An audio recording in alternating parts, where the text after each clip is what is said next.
Hello mga kakalakal, yun nga po. Sa video na to, ipapakita ko sa inyo paano ba ang baklasin ang ganitong klaseng TV. Ito po yung mga TV mga kakalakal na sinauna pa, yung hindi siya flat screen. At kung ano ba talaga ang makukuha dito sa TV na to, ipapaliwanag ko po sa inyo. So yun, binaklas na ng ating tauhan dito, si paring Istong at si paring Eman. Yan, may nakuha siyang board. TV board ang tawag po doon. Sa electronics yan, ginagamit. May konting tanso din. At minsan nga peke pa yung tanso pero go lang, binibili din namin. At yun, naglaro pa ang dalawa.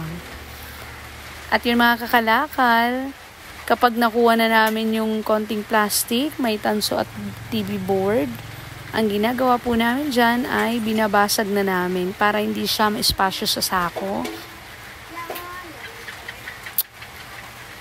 Binabasag po namin yung mga kalakal para po makuha namin yung parang frame ng TV. Yan po. Lata kasi siya at may bakal. Kasi yung bubog niyan mga kakalakal ay hindi talaga yung binibili. Kaya kung ako sa inyo mga kakalakal, kung may TV kayo dyan, huwag nyo itong subukan, lalo ng mga kabataan or bata pa. Delikado to. Pakiingatan po. Kaya naman kung may ganyan kayong scrap, pwede naman po dalhin niya dito sa junk shop ng buo. Huwag niyo na pong basagin. Kami na lang po ang magbabasag.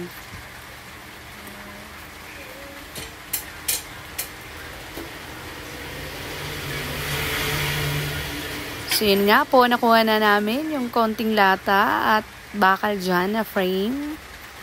Kaya naman yung ibang nagtatanong bakit daw ang mahal-mahal ng bili nila tapos mura lang yung bili namin. Syempre mga kakalakal, scrap na yan eh.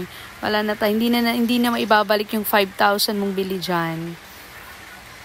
At sobrang hirap pa ng pagbaklas, kaya naman wag na kayong magtaka mga kakalakal, ganun talaga ang bili lang namin dito sa junk shop.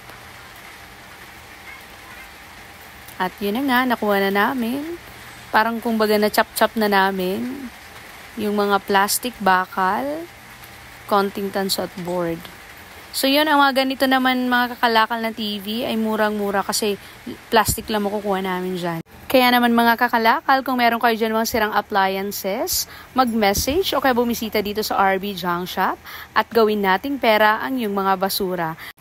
Follow and share Kalakal Queen TV. Thank you for watching mga kakalakal.